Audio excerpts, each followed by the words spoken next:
हमारे पास जो अगला टॉपिक है सरल आवर्त गति में त्वरण का व्यंजक। तो परीक्षा में सीधा सा प्रश्न आता है कि सरल आवर्त गति में त्वरण का व्यंजक स्थापित करिए। यदि इसको घुमा के बोलना चाहता है तो ये लाइन भी दे देता है, त्वरण विस्थापन के समानुपाती होता है, इसे सिद्ध करिए। इतना छोटा क्वेश्चन दे देता है। समझ में आ गया? दो तरह से पूछेगा, सरल आवर्त गति में त्वरण का व्यंजक ज्ञात करिए, या पूछ लेगा कि त्वरण विस्थापन के समानुपाती होता है, सरल आवर्त गति में त्वरण विस्थापन के समानुपाती होता है, सिद्ध करिए। तब भी आपको यही करना है। ठीक है, तो इसके लिए हम सबसे पहले इस तरह का एक चित्र बनाएंगे और इस चित्र के बारे में लिखेंगे कि माना कोई वस्तु है जो वृत्ताकार मार्ग में गति करती है, घूमती है ना। तो व्यास के सिरों के सापेक्ष यह गति कैसी होती है? सरल आवर्त गति, है ना। यदि मैं यहाँ पर व्यास आगे ऐसे बढ़ा लूँ तो यहाँ एक पॉइंट होगा, यहाँ एक पॉइंट होगा। इसको यदि माध्य बिंदु मान लेंगे तो इसकी गति यदि ऐसे ऐसे हम देखें तो ये कैसी गति हो जाएगी? सरल आवर्त गति हो जाएगी। ठीक है, अब मान लेते हैं कि इस पिंड का जो कोणीय वेग है वो क्या है? ओमेगा। जो इसका कोणीय विस्थापन है थीटा है। यहाँ आयाम क्या है? ए है। और वृत्ताकार मार्ग का केंद्र ओ या माध्य बिंदु ओ है। दो तरह से इसको बोल सकते हो। ठीक है, इसको हम माध्य बिंदु क्या मान लिए? ओ। अब हम यहाँ पर विस्थापन के लिए पहले निकालेंगे, फिर वेग के लिए निकालेंगे, फिर किसके लिए निकालेंगे? त्वरण के लिए। तो सबसे पहले यहाँ पर मैं निकाल रहा हूँ विस्थापन के लिए जो व्यंजक है। तो हम एक त्रिभुज ले लेते हैं। इस त्रिभुज में आप देखना, ये त्रिभुज है OPN। मिल गया ये त्रिभुज।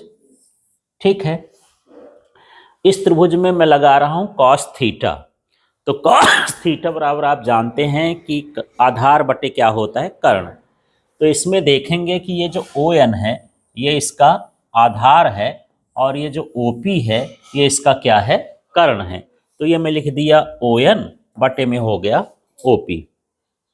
ठीक है, इसके बाद यहाँ पर मान भी देख लेंगे। ON की लाइन में देखें तो x लिखा है, OP की लाइन में लिखें तो a।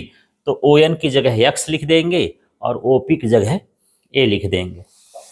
इस a का तिर्यक गुणा कर देंगे तो ये हो जाएगा a cos ओमेगा t। उधर x लिख दो चाहे इधर लिख दो तो x बराबर a cos ओमेगा t हो गया। ठीक है, अब यदि आपसे विस्थापन का समीकरण पूछे तो केवल इतने करके छोड़ देना है। माने ये तीनों चीज के लिए ठीक है, इसको तैयार करोगे तो तीनों बन जाएंगे। अब दूसरी कंडीशन है कि हमको तो त्वरण निकालना है।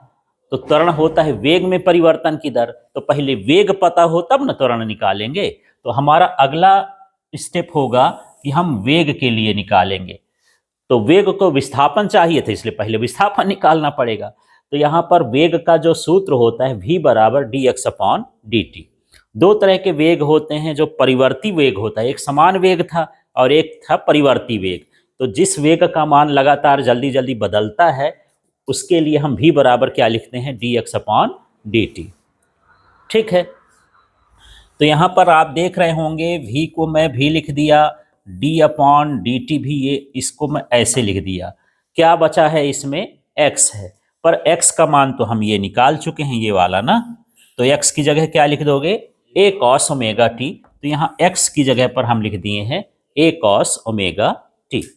अगले स्टेप में इसका अवकलन होगा और cos ओमेगा t का अवकलन होता है माइनस साइन ओमेगा t। फिर ओमेगा t का करेंगे अवकलन दोबारा से तो उसका क्या होगा? ओमेगा। तो यहाँ पर आपको याद कर लेना है कि इस cos को हम बदल देंगे तो किस में आ जाएगा? साइन ओमेगा t में। इसमें माइनस भी आता है तो माइनस में इधर लिख दिया हूं, और साथ में ओमेगा टी का करेंगे तो क्या हो जाएगा? ओमेगा। ये तो पहले से लिखा था। तो इसमें नई चीज क्या घुस गई? एक माइनस घुस गया, एक ओमेगा घुस गया, और साइन का कॉस का क्या हो गया? साइन। इस तरह से ये किसका व्यंजक हो गया? वेग का। ठीक है, अगली स्थिति में अब हम क्या निकालेंगे? त्वरण। तो त्वरण का हम जानते हैं वेग में परिवर्तन की दर को त्वरण कहते हैं ना। तो ये सूत्र होता है a बराबर dv/dt। अगले स्टेप में देख रहे होगे, इस a को लिख दिए, d/dt भी इसी तरह से ये लिख दिए हैं। अब यहाँ पर क्या बचा है? v। लेकिन v का मान तो ये निकाले हैं ना आप, क्या? Minus omega A sine omega T. तो उसकी जगह पर हम लिख दिए हैं minus omega A sine omega T.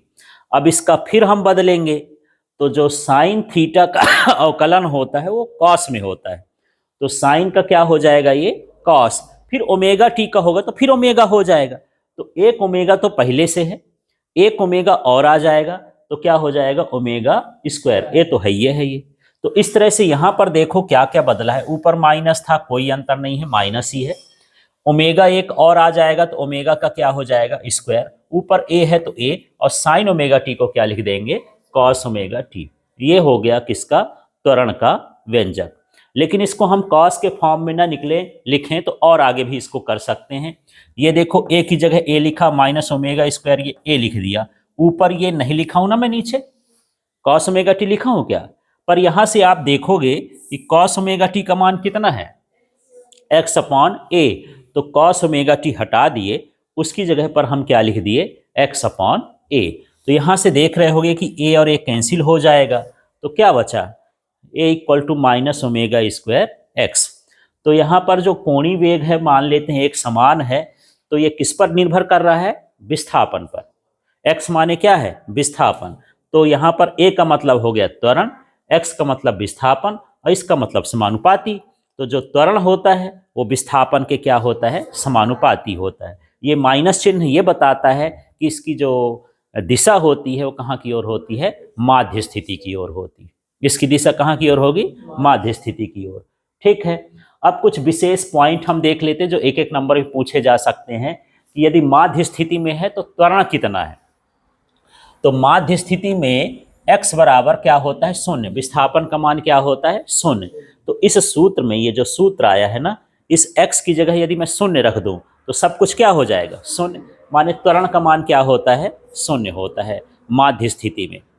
और वेग में क्या होगा, वेग अभी कल निकाले हो, वेग होता था अधिकतम, जहां त्वरण का मान शून्य है वहां वेग का मान क्या है अधिक है ना, और जहां वेग कम होगा वहां त्वरण क्या होगा अधिक।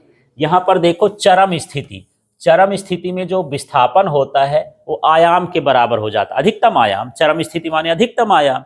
तो x बराबर क्या हो गया a, तो इस x की जगह में a रख दूंगा तो ये सूत्र बनेगा माइनस ओमेगा स्क्वायर a, माने चरम स्थिति में त्वरण का मान क्या होता है अधिकतम होता है। वेग का मान कितना होता है कल आप मिलाए होगे, वेग का मान चरम स्थिति में शून्य होता है, वेग होगा शून्य त्वरण क्या होगा अधिकतम, और वहां पर माध्य स्थिति में यहां पर त्वरण है शून्य तो वेग क्या होगा अधिकतम, एक दूसरे का उल्टा होता है।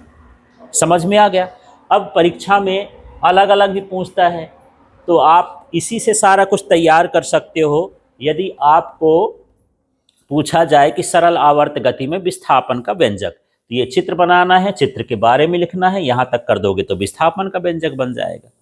फिर पूछ दिया कि सरल आवर्त गति में वेग का व्यंजक, तो चित्र बनाना है, विस्थापन भी निकालना है, वेग निकाल दोगे तो ये वेग का व्यंजक हो जाएगा। आगे साइन ओमेगा टी का मान रखना चाहो जैसे बताया था तो रख सकते हो, नहीं यहां तक भी ठीक है।